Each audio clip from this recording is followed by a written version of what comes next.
President Barack Obama, members of Congress, my fellow Americans, my name is Alexandra Lúgaro, and I'll be running for governor of Puerto Rico in the next general election.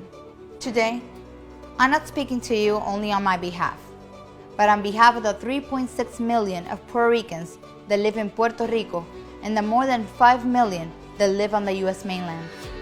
Since 1898, we have been an unincorporated territory of the United States. In 1917, the administration of Woodrow Wilson, foreseeing that the United States will enter World War I, declared us U.S. citizens and imposed upon us the right and obligation to kill and be killed for the United States of America. Since then, over 200,000 Puerto Rican soldiers have fought bravely for the United States to defend a nation that later forgets them and advance abroad democracy they lack at home. During 7 decades, your Navy polluted our beaches in the island of Vieques with target practice, detonating over 5 million pounds of ordnance per year. For the past century, Puerto Ricans have made valuable contributions to the United States, working in your agriculture, in your schools, and becoming valuable assets in your highly skilled and professional workforce. We have played and won for your teams. We have entertained you with our music, with our acting, and our magic. Currently, Puerto Rico is going through the worst fiscal crisis in its history. We owe $73 billion to our lenders, and we're not generating enough revenue to pay them back and continue to provide public services for our people. To this day, the United States controls all of Puerto Rico's foreign relations, immigration, customs, postal service, communications, television, radio, commerce, social security, maritime laws, military service, judiciary, tariffs, banks, currency, trade laws, shipping industry, and cabotage laws. And yet, shockingly, we're still not allowed to vote for the President of the United States or have voting representation in the U.S. Congress. With so much control, how can the United States continue to avoid their responsibility with Puerto Rico? Under your watch, unscrupulous politicians exceeded our constitutional debt ceiling.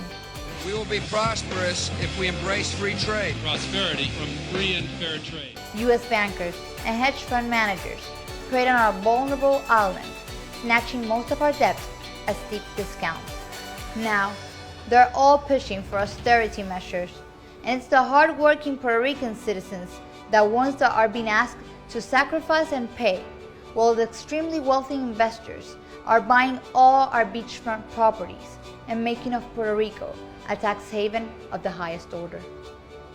But still, we trimmed our pensions, subjected Puerto Ricans to 2 gasoline tax hikes in the past year, increased our electrical and water costs, imposed an 11.5% sales tax, laid off workers, increased student tuition and small business tax, while pledging to release a budget that won't rely on debt financing.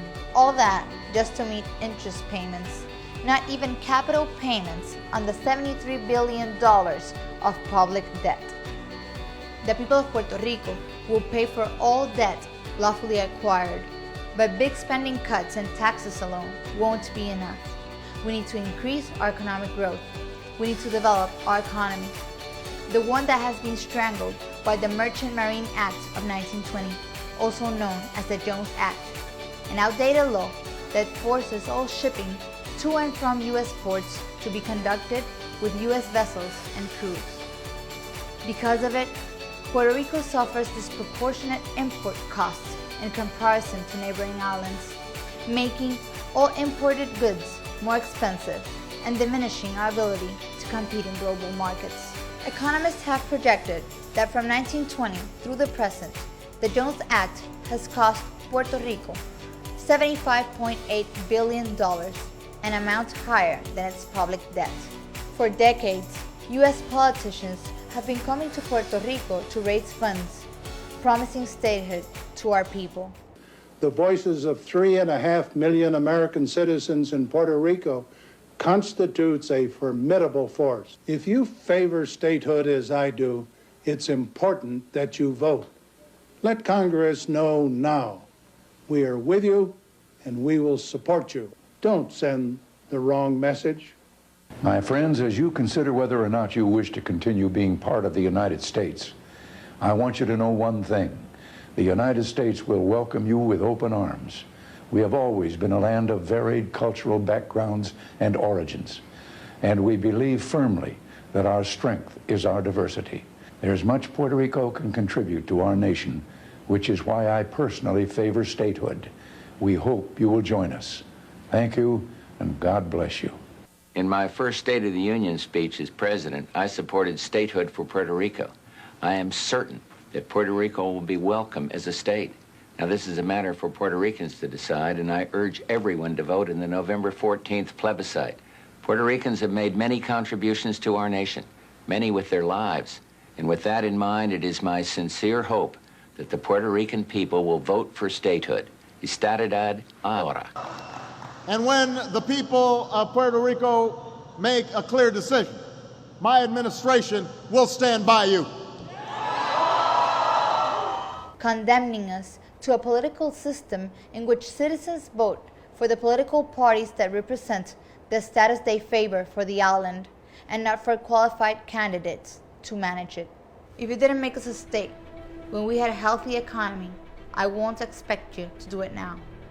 If you oppose Chapter 9 protection for Puerto Rico, even though thousands of U.S. municipalities defaulted on their bonds in the late 1920s and early 1930s, I won't beg you to grant us that either. We are tired of your broken promises of equal opportunities and of all the policies and laws to which our fate is tied.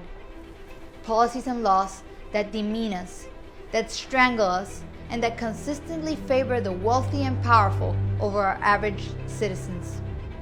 Our people are going through enormous hardship, and you keep consciously ignoring us. Then you want to go around the world spreading democracy and claiming for voting and equality rights among other nations when you've abandoned 3.6 million U.S. citizens. We know we have failed, but we're willing to make it right. We just request the same thing from you. Derogate the Jones Act to allow non-American ships to carry goods between the island and the mainland in order to lower our shipping costs and give us a real chance to compete in the world economy. Enact for Puerto Rico a visa waiver program similar to the one extended to Guam and the Northern Mariana Islands in order for us to be able to attract visitors, doctors, and students from Central and South America, jump-starting our tourism industry and being able to compete with neighboring islands.